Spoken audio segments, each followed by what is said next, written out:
evening, everyone. Welcome. My name is Joe Davidge. I'm the Executive Director here at the Georgia Center for the Book. And on behalf of the Georgia Center for the Book, DeKalb County Public Library, and the DeKalb Library Foundation, welcome to our continuing series of virtual author events. Tonight, we are so pleased to join with our partner, Read SC, the South Carolina Center for the Book, to present another in our continuing series of On My Mind book talks. These talks, of course, began last year, and they feature books, authors, and publishers in Georgia and South Carolina that transcend our physical border and, of course, highlight books and authors from our southern region. This evening, of course, we are pleased to have a debut author who I've known for several years here in Atlanta, working as a journalist as well, to debut The Parted Earth. Her name is Anjali Enjeti. It's a stunning piece of fiction that we hope you will enjoy. It is published by Hub City Press, which of course is in Spartanburg, South Carolina. And if you would like to order a copy of that book, please feel free to find the order link in the chat section of the Zoom. If you would like to ask a question after the formal presentation, do type that either into the chat or feel free to use the Q&A feature, which is found at the top or the bottom of your screen, depending on your device. So right now, of course, I'd like to introduce Anjali, who is a former attorney, award-winning journalist, and activist. She writes a political column for Zora magazine and teaches creative writing in the MFA program at Reinhardt University. Her recent essays, articles have appeared in the Washington Post, Newsday, The Nation, Long Reads, The Georgia Review, Guernica, Al Jazeera, and the Paris Review. She lives, of course, right here in Atlanta.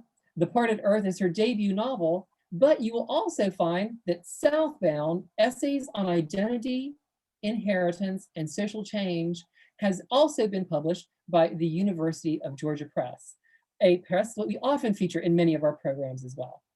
So we hope you will enjoy tonight's program. This is a wonderful multi-generational story, of course, that begins in 1947 during the partition of India and comes up to 2016 right here in Atlanta.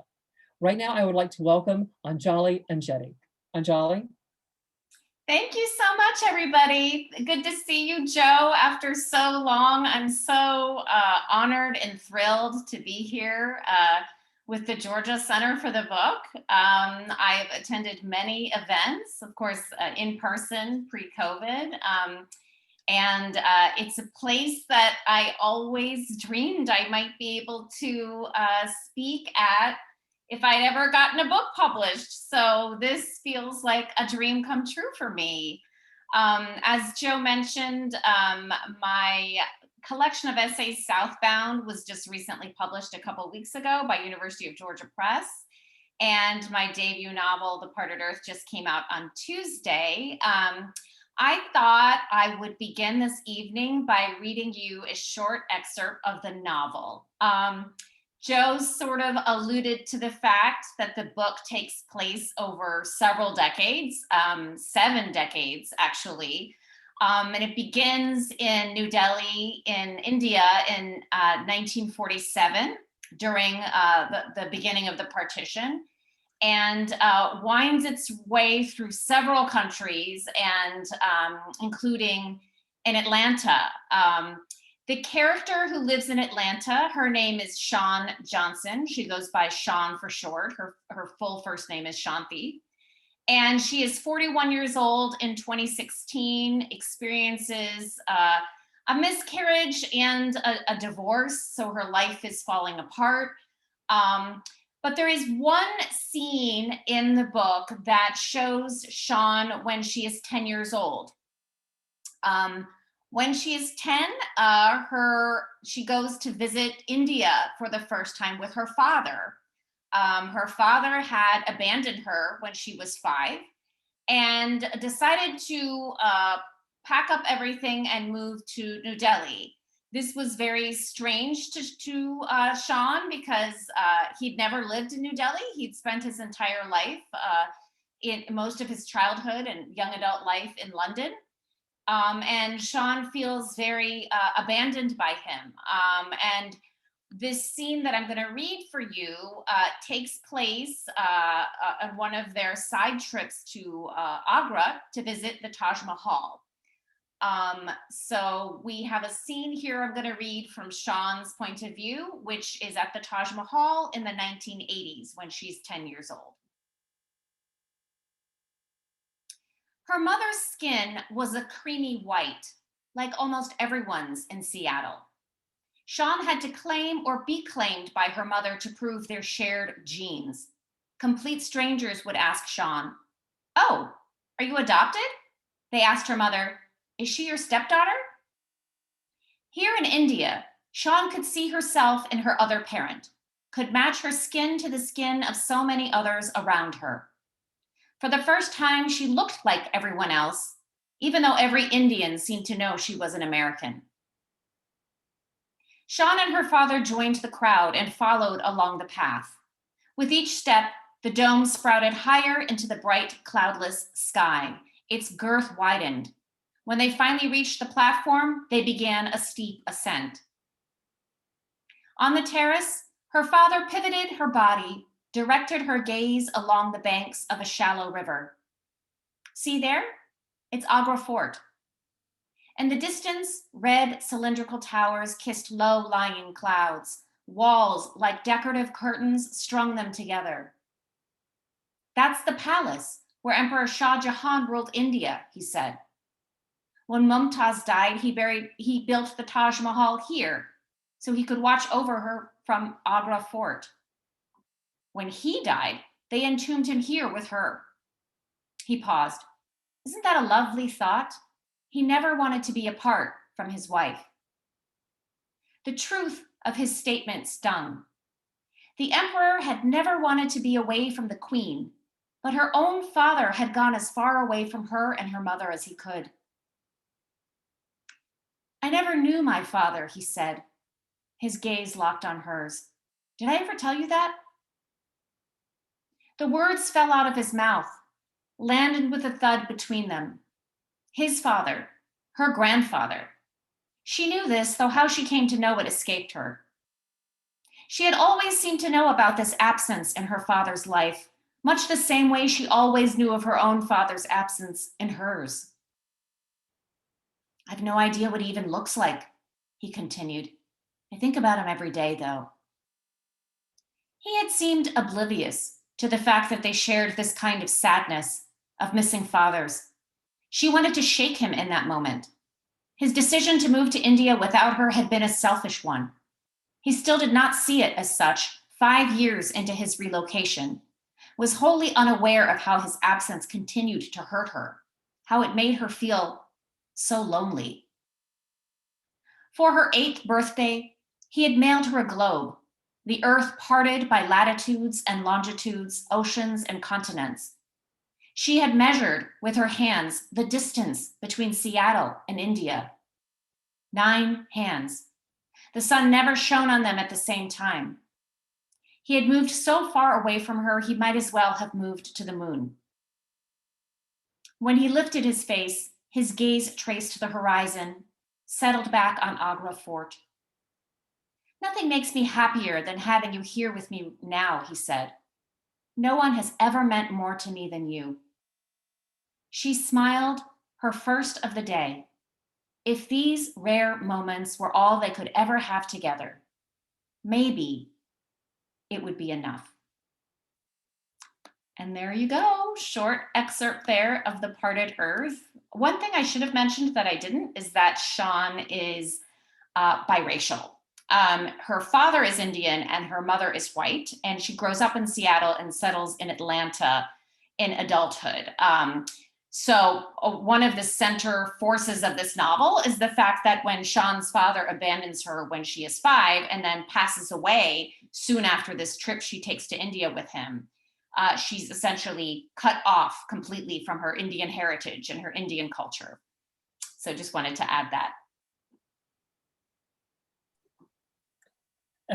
Thank you, Anjali, so much. It was absolutely a beautiful passage. And I think, what you said just now about, how she moves from Seattle to Atlanta, and her father had abandoned her. See, that seems to be also a theme in the book. The book is very matriarchal, that, it starts with Deepa in the beginning, and, right before, I guess, the official partition, there are events going on that she sees. And, then you have Sean, and then you have her auntie, that comes in the next chapter of the book, or the next section of the book as well. But it does seem to be that the men in this book are a little absent from it, Yes. and just sort of shed their responsibilities as well.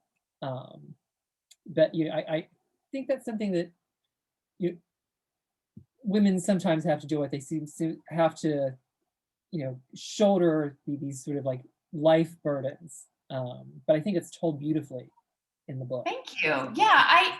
Yeah, Joe, as you know, because you've read the book, I mean, several of the characters in the novel are in their 60s, 70s, and 80s.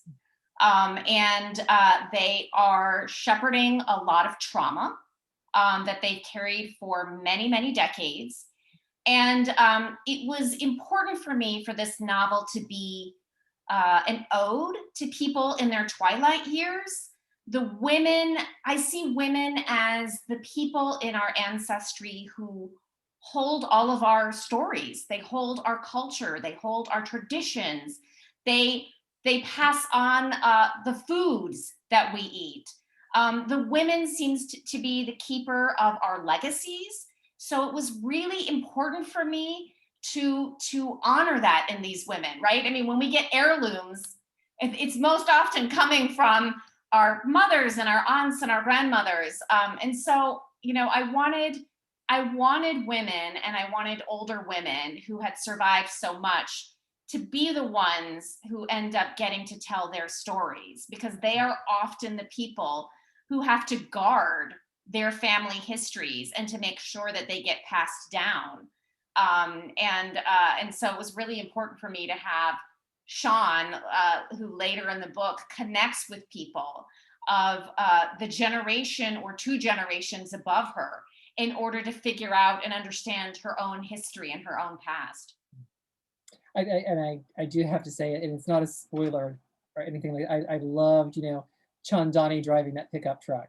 That was sort of like the great middle finger to the men, that sort of like, she lived her life for men, but like, now she's going to drive a pickup truck. Absolutely.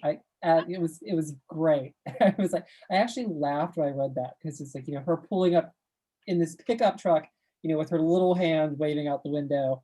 That was, yeah, as you can honestly see it. It seemed very Atlanta too. As you said, I mean, Chandani, she's recently widowed.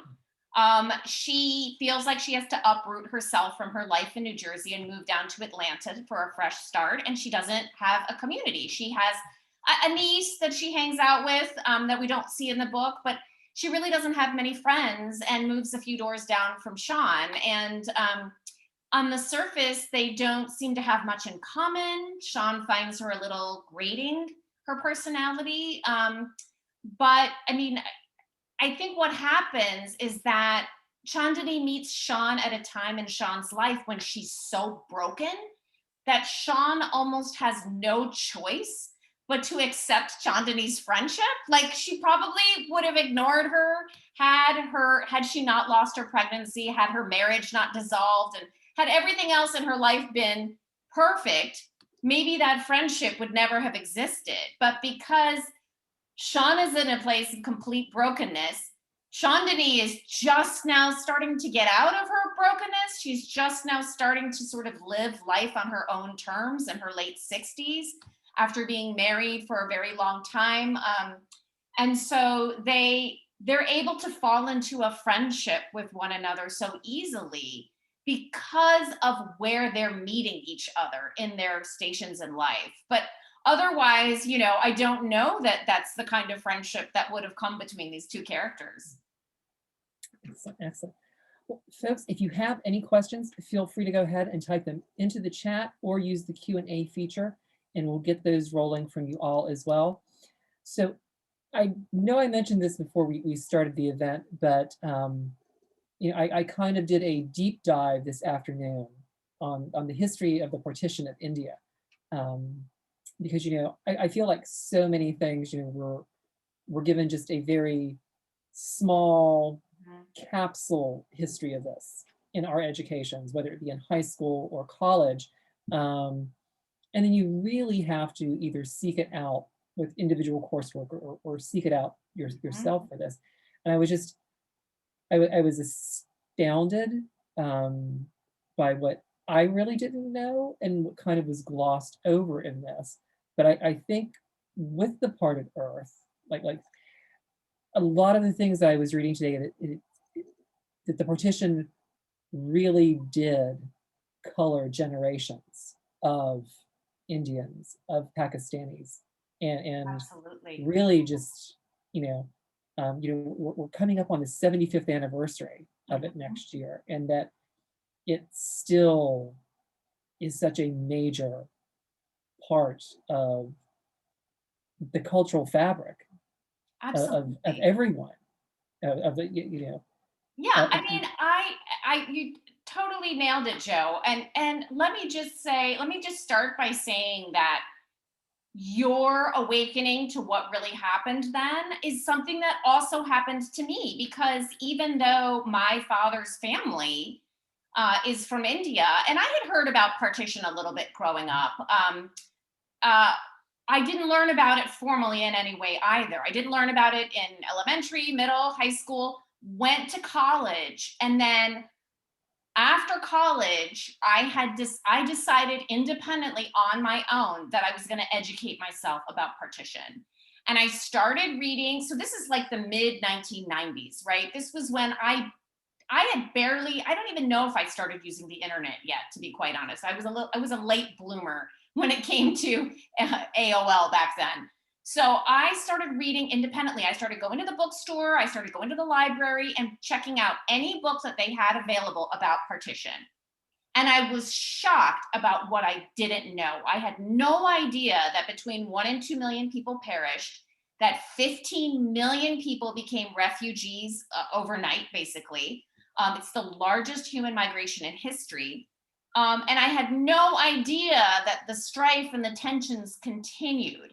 And so I was not a writer. I was actually a lawyer. I had a few children. I then started writing nonfiction. I had no intent whatsoever to write fiction, and especially I had no intent to write anything about partition. And I just became a sort of like self-made little like unprofessional researcher on this period of history. When I started becoming familiar with the internet, one of the first things I did was one of the first search terms I used was partition. I was like, oh, okay, this is the World Wide Web. Let me see what else I can find. What I was searching for were survivors' stories, in their own words. What did they experience? What did their families experience? What did this do to them? And what I found was a lot of newspaper articles where you might get, a brief 2 or 3 sentences about what someone went through, but the articles from that time really focus on the politics of the era, right? And not the individual stories. And while I was doing my sort of informal research on partition, and I was practicing law, and I was raising 1 kid, then 2 kids, and 3 kids, what I found out was that there was no formal database, no formal archive holding survivors' stories until about 60 years after the partition. So we have 6 decades of stories that might have been lost and that the descendants might not know about, because so many people were so traumatized, they didn't share their stories with even their closest family members before they passed. And the reason why these archives are so important, whether they're for the Holocaust, whether they're for Hiroshima, whether they're for the Vietnam War, is because many survivors do not feel comfortable telling their family members their stories, but they will feel comfortable telling a complete stranger, a historian, about the trauma that they went through. And so the idea of not having an archive, not having a vehicle for people to give their stories to until several years after partition ended up being a sort of cornerstone for my novel. It's why there is an archive in my novel. It's actually modeled after the 1947 Partition Archive, which started in 2011 in the Bay Area and now has historians all over the world collecting these stories. But that's the thing, is people, especially people who do not have any sort of South Asian ancestry, do not know about partition, and to the degree that we should, right? It is a major world event, and as you mentioned, it is something that transcends generations. It transcends borders. It transcends time and space, because descendants from the partition, even survivors, right? A lot of them didn't stay in the subcontinent. They moved to other countries. They took their stories with them. And so that's one of the things that I really wanted to try to show in the novel, is that really any history, whatever event we're talking about in history, is not really that something so finite. It lives on in the descendants. There is a very vital and a very vivid legacy that gets passed on to the children, to the grandchildren, to the great-grandchildren. And I wanted to show how very much these legacies are with us in the present day. There's actually a comment in the chat from Amina, who says, for children of immigrants whose parents lived through, we also know very little. They literally never spoke of it. Yes, Amina, I think that's a really great point. And one, you know, Deepa, the character who starts the novel, is modeled after people that I've met who lived through partition but have not shared their stories. She is a character who, she's 16 years old during 1947. And of course, there were many tragedies happening around her during the partition, but it really hits close to home for her. She loses pretty much everything. And not only does Deepa lose everything as a 16-year-old girl, she's actually immediately transported to live in London. So she's deprived not only of people, of her family, but she then leaves her homeland.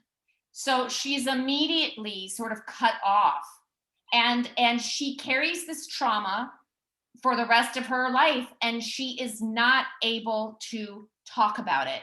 And her inability to talk about what happened to her is as much of the legacy that she passes down to her son and then her granddaughter, Sean, as anyone who does completely tell their story. Because what I try to show in the novel is that here's Sean Johnson living in Atlanta, who is half Indian, who never got to know her father, really. He died when she was 11, but abandoned her when she was 5. So she doesn't even feel like an Indian American. And the whole reason that happened, the reason why she's so disconnected from her heritage, is because of what happened to Deepa during partition. So we are as much a product of our ancestors' histories, whether we know what they went through or not. Yeah, as I was reading today, one of the articles was quoting Nisid Hajari's Midnight Fury. Yes. That came out a few years ago, that really detailed what happened. The partition was August 15th, and then on August 16th, it was Direct Action Day, which was kind of a, it was one of those things, like, I really didn't say to incite violence, but violence was incited because of what I said, and the atrocities that happened that day. And in it was, there was a photographer who was there when they liberated the Nazi concentration camps, a photojournalist. And she said, and I'm just paraphrasing, that what happened in India at the partition was actually worse than what happened at Buchenwald. And I, of course, ordered it among several other books as It's a well. great book. And for people who don't know, because Joe, I think you have the arc, and I didn't have this in there in the arc, but there is at the back of the novel. First of all, there are so many books on partition. And one of the wonderful things about living in this day and age is that it's so much easier to get books that are not published in the United States or books that are out of print. You can find some used seller somewhere. I actually order a lot of books from India that have never been published here because I just want to read them. And, it doesn't even take that long for them to ship them anymore. But there is a list in the back of just some of the books about the partition. I've also got an article coming out on electric literature where I focus on 6 of the books. I have the book that you've mentioned on this list, Joe. Another nonfiction book that I highly recommend is The Other Side of Silence, Voices from the Partition of India by Urvashi Butalia.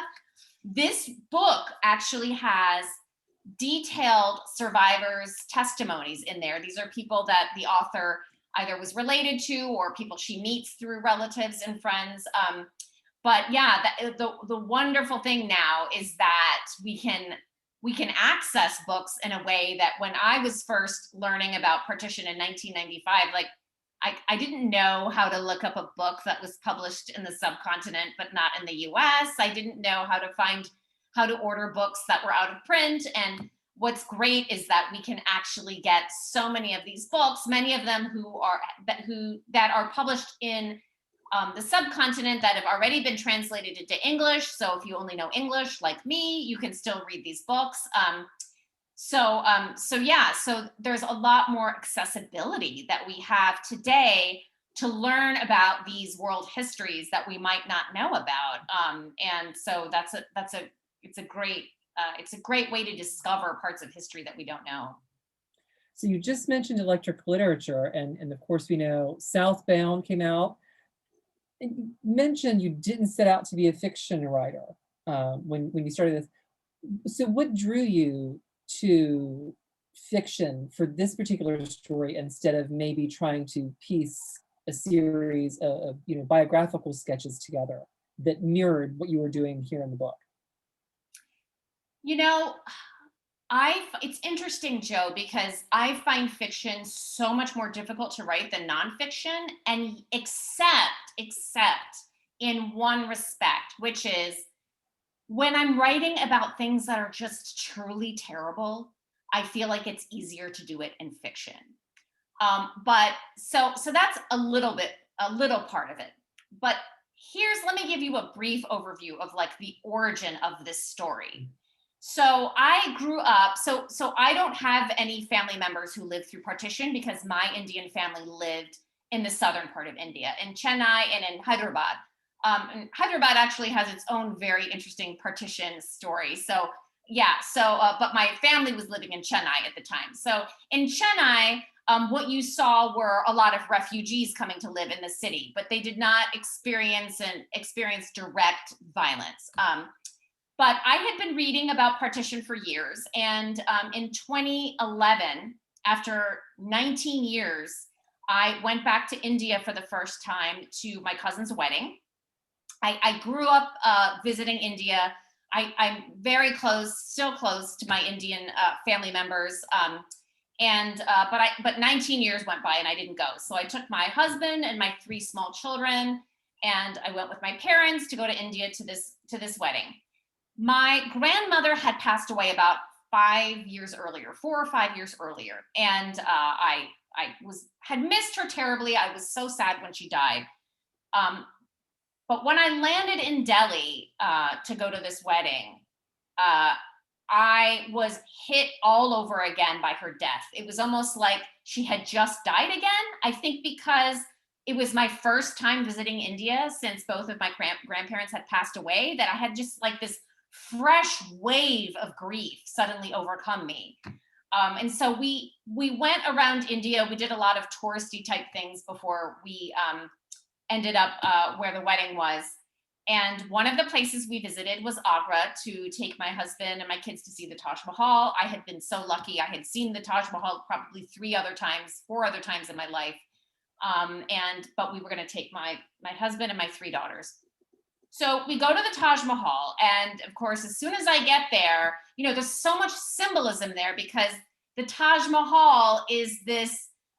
It's a place about a relationship that, like, the love is so strong, right? It's lasted for hundreds of years, right? It's this couple that is deeply in love, right? They were ruling India at the time, but they were just this couple deeply in love, the emperor and his wife.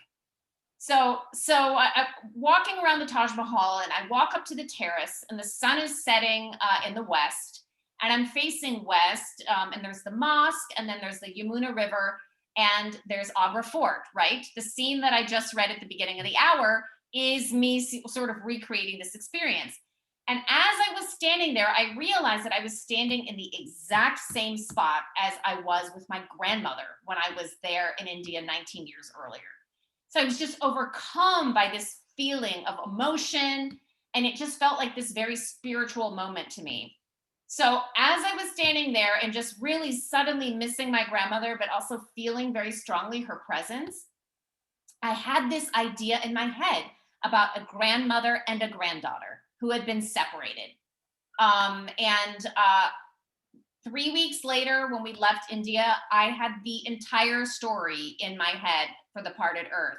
And again, I had never set out to write anything about partition. It was just me in my free time reading about partition and trying to learn as much as I could, just because I found this era in history so fascinating. But the story came to me so quickly, and I sort of sat on it for a little bit, and let it marinate. And then the following year, I started writing a little bit of an outline. So it was just as much of a surprise to me to write a fiction and to write a novel about partition as it would have been to anybody else, because I just had all this knowledge in my head. And of course, I then did so much more research when I started writing the book. But the story just came to me suddenly. And I don't know, if I had not made that trip to the Taj Mahal and had this moment where I felt my grandmother's presence, maybe I never would have gotten the idea for the book, but it just came to me so suddenly while I was there. Well, I mean, when the muse strikes, you've got to go with it. And I mean, I told you, right, I really enjoy the structure of it too, with it sort of, moving, from 1947 to 1985, then to 2016, and then back to 1954. It's so, I don't want to say so readable, but you sort of end each section, almost with a kind of a mystery that gets resolved in some way, shape, and it carries you so well through the story as well. Thank you. I'm glad you like it. The structure was such a struggle for me. I can't tell you how many different ways I tried writing this novel to make it work. But the feeling I wanted to give the reader was that partition is a story. It's a world story. It's a world history, and how it affects people later on is in powerful ways that are unexpected. Right? It's in London in the 1950s. It's in Amritsar in the 1990s.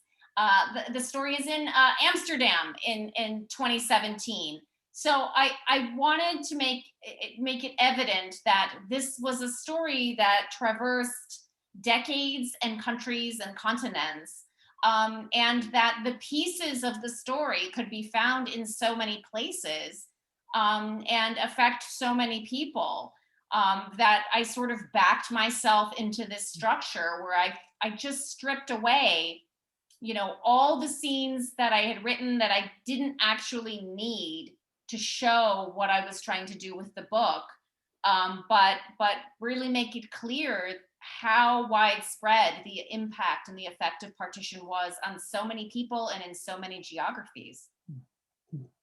Well, I always ask everybody who writes fiction, of the darlings that you may have had to kill in your storytelling. Was there anything that you did have to, you realized, oh, this has got to go, it wasn't serving the story, or was there something that you really fought for in the very end? It's like, no, we have to keep this in. I feel this is too important to cut out. So it's interesting. I cut out a lot of characters before submitting to Hub City Press. And then Betsy, my editor there, it's funny because I felt so strongly about all the characters. And then Betsy was like, can you cut out, cut down on this person's story and then cut out this character? And it's almost like as soon as she said that, I was so easily able to do it. I just needed someone else to actually tell me that piece of information. It's like I could no longer see the novel for what it was at that point, right? I mean, you just work on something for so many years. But there is a character that I did fight for, but I did not, and I can't say who she is because it would be part of a spoiler, but I needed to rearrange how I incorporated her in the book. So the way I had her in the novel, it didn't work. It really didn't work. But when I was needing to fight for her, I realized, you know what? I can actually cut this down quite a bit. It's in the wrong section. If I put it in this earlier section, it will actually work much, much better. And so then when I did, Betsy was like, oh yeah, this is great. I'm so glad you kept this character. I just didn't do a good job of incorporating her into the story. So she felt like she just wasn't doing anything. But I was able to keep her. But the rest of the characters, what's so funny, Joe, is that like, when I think about the novel, I oftentimes forget what I cut out of it. So I still, like, a lot of the scenes and a lot of the characters that I cut out are just as vivid in my head as what made it in the book. So like the other day I was thinking about a bookstore called Minced Words. Like there was this whole bookstore in the Parted Earth and it was called Minced Words, which I think is the coolest name for a bookstore ever. And I had Sean at this bookstore and she meets Chandani's son there and they become friends. And I was just like, wow, it's so vivid in my head, but it doesn't even exist in the book anymore.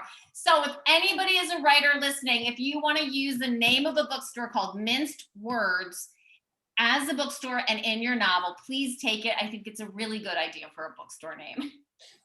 It's almost like Karen Slaughter, how she names sometimes characters in her books after donors for things and whatnot. It's like, oh, that's actually a really great name.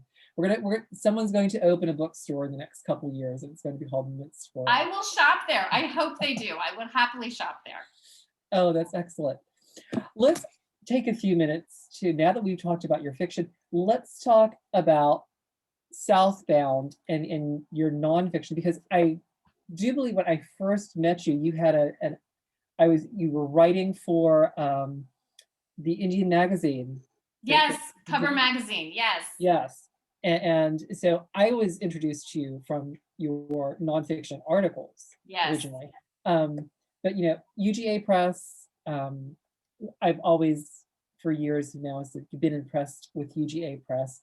But this is the Crux series, the Georgia series on literary nonfiction. The whole series editor is Valerie Boyd, who long been a friend of DeKalb Libraries and the Center for the Book. Dear friend of mine. She has been a supporter of mine, a champion of mine for so long.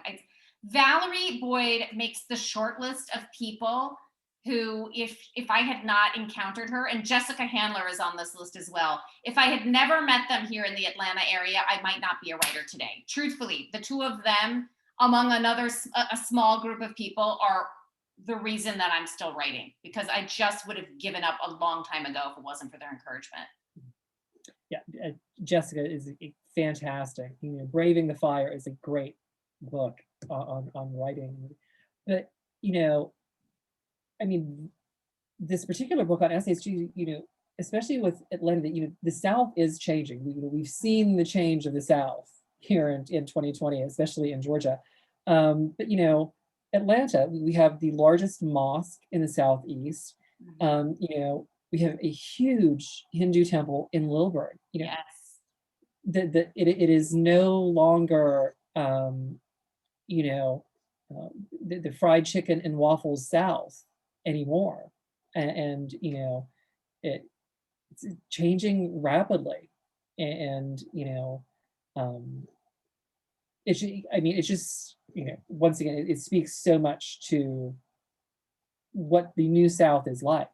Absolutely. And the New South is very, you know, it's culturally diverse. I mean, it's more diverse probably than anyone has ever seen it in recent memory. Yeah, I mean, most people don't know. I mean, I always feel like people are so flabbergasted when I say this, but Georgia's like in the top 10 most racially diverse states in the US. And it's not even like 10 years ago we were at the bottom. We were still kind of up there. We've always had a very large Black population. We have such a quickly growing Asian population. Our Asian population is like skyrocketing. And we're only like 4.5% of the population now, but it's like we're like doubling and tripling. And a really fast growing Latinx community and Arab community and Middle Eastern community. I mean, I think you're right, Joe. I mean, it's just really, people who don't live in the South don't really see the South for what it is. They see it for these age-old stereotypes and, you know, the Confederacy and they don't really see it for who we are. I mean, you know, very far down the list is like, oh, birthplace of the civil rights movement. But people seem to think that right after the civil rights movement, we sort of went back to being, you know, a very, very white part of the country, and we're not, and we never have been. And so I really wanted to write a book about in not just social justice and racial justice, but about who the people are who live here and the kind of work that we're doing down here, which I think is really a game changer. I mean, we saw this. You know, my book had to be written and totally finished before the 2020 election, right, and before the runoff election. But I mean, I'm hoping that these elections have proved to the rest of the U.S. that we are a lot different than what people think we are, and that we are a game changer on so many different levels. And you know, very ambitious. You know, 2 books coming out within weeks of each other. Yes. You know, fiction and nonfiction. Most authors probably couldn't handle 2 of the same genre or 2 at all. You know, you're getting up to Stuart Wood's territory, and you know, I wish. I mean, well, he's 4 books a year, but you know, I know. Oh once my you get up gosh, to you that, can't do that. you can't walk that back. It's just, you know, Well, folks are going to expect it. I was lucky because I sold Southbound to UGA Press on proposal. So what happened was I had already finished The Parted Earth and had just been searching for an agent for it, and I just couldn't find an agent. But the novel was mostly done. And while I was still trying to search for an agent for The Parted Earth, I then wrote up the proposal for Southbound. And I thought, you know what? I just feel like this screams a smaller press book. You know, it's a different sort of book. It's not just personal essays. It's really a blend of personal essays and criticism. And I thought, you know, as a first-time author, this is not going to go to like a big press. So then I had met Walter Biggins, who was then editor-in-chief. I met him at an anti-gun rally in like 2016. We kept in touch over email. And then I said, I have this idea. And then that's where it started. But so I wrote The Parted Earth first, then I wrote Southbound, the proposal, and then the book sold, and then I wrote the book. The edits did happen at fairly the same amount of time, so that was challenging, and they happened in 2020, and I was, you know, I'm an organizer, and I was organizing to get out the vote in the Asian American community, so everything did hit really hard at the same time in about a 6-month period. Hopefully that timing won't happen again. but but I'm so lucky. I really am. I've had great experiences with both presses. I'm so proud to be a small press author. I hope just as much for their sake as my own that the books sell well, because small presses have really had to struggle a lot during this global pandemic. And I'm so grateful for Georgia Center of the Book, because you all have always championed small press books. And I really appreciate the fact that you go out of your way to showcase them. Well, thank you. Yeah, they just really seem to do a wonderful job. And you know, the Hub City writers, Hub City Press, you know, Meg and Betsy over there. I mean, it's just, they're lovely. I know I keep telling people that, and it's like, you know, not only they want to sort of concentrate and foster sort of like a literary culture, they're actual lovely physical objects at the same Yes. time. You're you know, Yes. you're not, you know, it doesn't seem like, oh, this is produced, we're going to use stock images or something. There's, you know, there's a lot of care. You know, this artwork relates to the book, It does. and you It does. know, And Meg Reed, a shout out to Meg Reed at Hub City. She designed this cover. I actually think every single cover that comes out of Hub City is beautiful.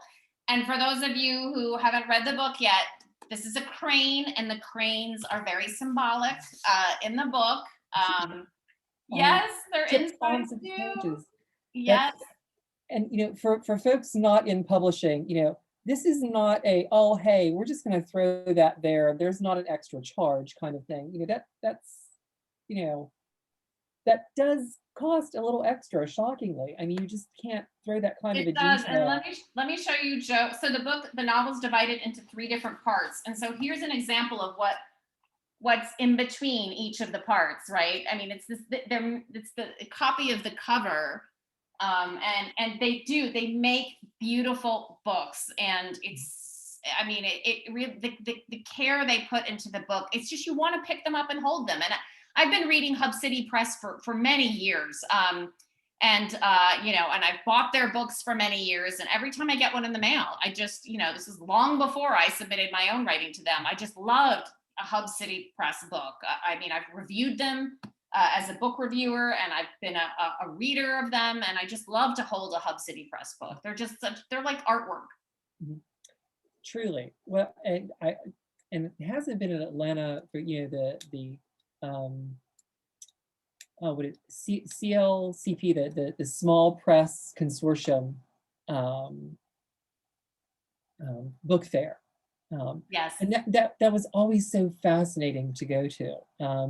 You know, I actually remember, and this is going to date me terribly, you know, when Akashic was just really starting out, and you know, they're still amazing.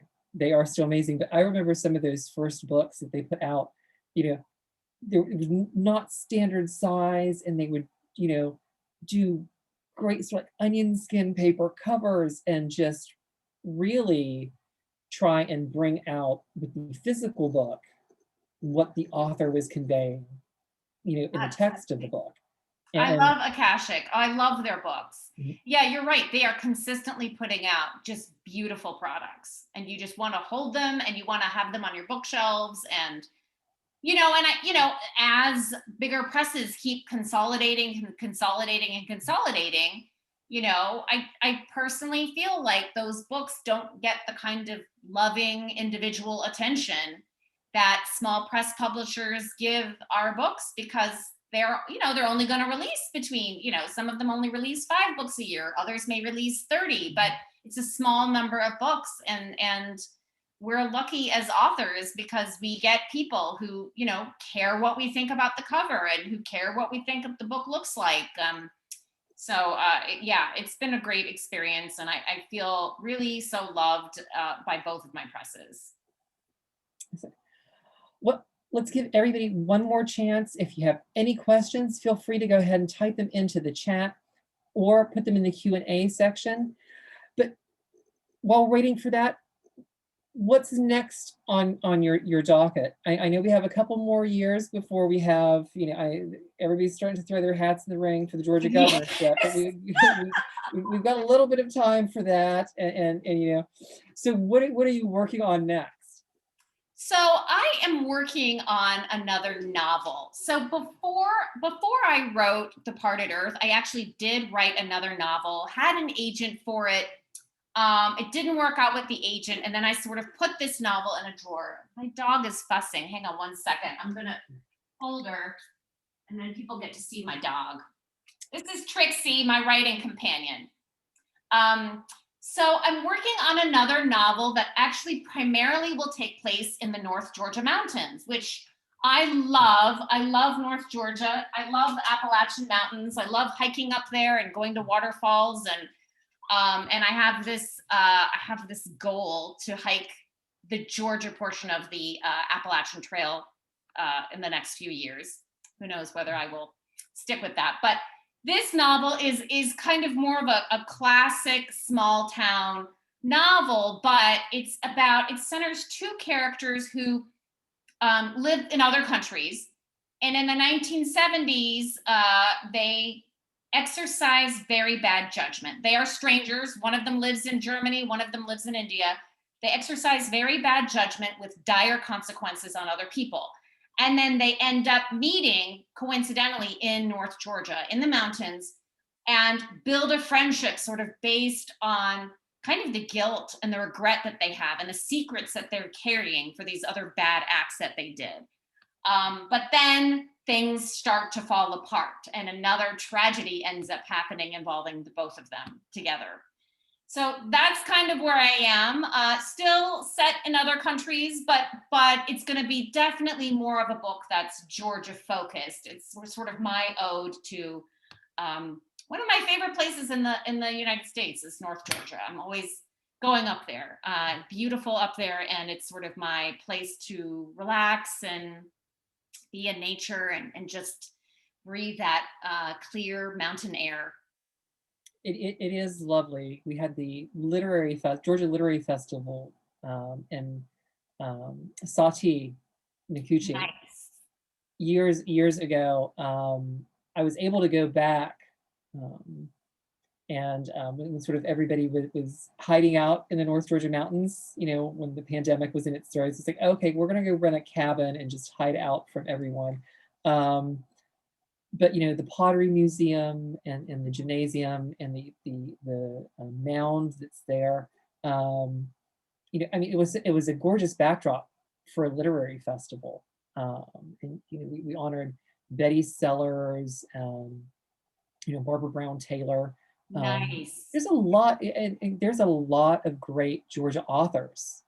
There are up in that area. You can definitely see why it inspires so much good writing up there. I always love the one quote from Barbara Brown Taylor that the only reason that people in North Georgia lock their car doors at night is to prevent their neighbors from putting surplus tomatoes and zucchinis as gifts from their garden in your car. It's like, then you can't say you don't want it. They just like leave it for you. Oh, I love that. Hambidge Center. Yep. Yes, Mariana is bringing up something I was about to say. Plus the Hambidge Center is up there. And the Hambidge Center was essentially the birthplace of Departed Earth. That's where I did for 2 weeks. I did some serious outlining up in Rabun Gap and went hiking up there and just, it's just such a gorgeous, gorgeous place to write. And I feel like North Georgia is a really good place for more writers' residencies than what we have up there right now. So I'm hoping we get some more and have more festivals up there. It really is so beautiful. And in the summers, right, it's a few degrees cooler. So maybe there'll be an explosion of sort of literary havens up there after the pandemic.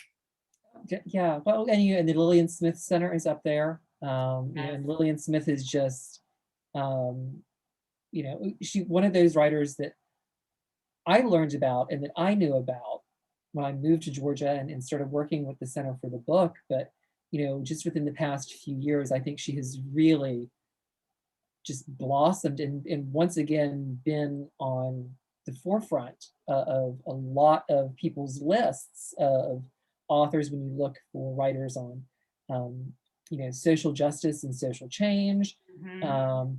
You know, sadly, I, like so many things, you know, you had planned to go there, you know, like in the spring when the pandemic hit, Yep. and then, you know, you didn't. You know, we were able to give the Lillian Smith Book Award last year. Of course, they just selected the two winners this year, and we're going to make that announcement and do the award ceremony. That lovely trophy that's right over there. Well, Oh, nice. that, well, that's the mock-up. That was the you know, do we like this shape? And then they're much larger. They're huge.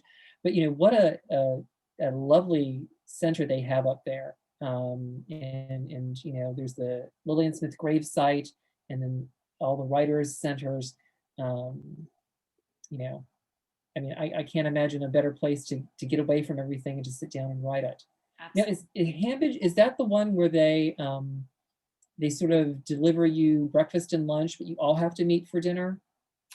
So when I was at Hambridge, which was now several years ago, you were on your own for breakfast and lunch, and then you gathered in the main house for dinner. You got dinner like 4 nights a week or 5 nights a week, with the other artists there. And what I loved about it was it wasn't just writers; it was like, you know, sculptors and painters and dancers, and so there was just a wide range of people that you were working with. And I met two people. I met the poet Katie Didden, whose work I love. I met her there when she was there. I met the short story writer Gary Peters. He was there. But it's really nice because you get your sort of quiet time where you're in your own cabin and can really concentrate, and then you get to know people really well at dinner. And the food is like the best food I've ever had in my life. And the chef that was there like accommodated every kind of possible dietary restriction anyone had. So it was really really lovely. I really need to get back there, and or to some writers residency sometime soon. I mean, the pandemic kind of threw that out the window, but yeah, I mean, I hope they're hiring actually. If anyone is looking for a job, they're hiring, I think, for someone to manage the program. So yeah. Well, Anjali, it's been such a pleasure talking with you this evening. And you know, well, I've read your work for years. I feel I keep saying it, like, you know. So it's like I love the fact that it's like you're a debut novelist at this point in time, and you know, getting to read this, and you know, of course, Southbound by UGA Press. Um, I think you tell amazing stories. I think that, Thank you know, you. people are going to enjoy both of these, whether you enjoy fiction, whether you enjoy nonfiction. I'm one of those folks that just read both.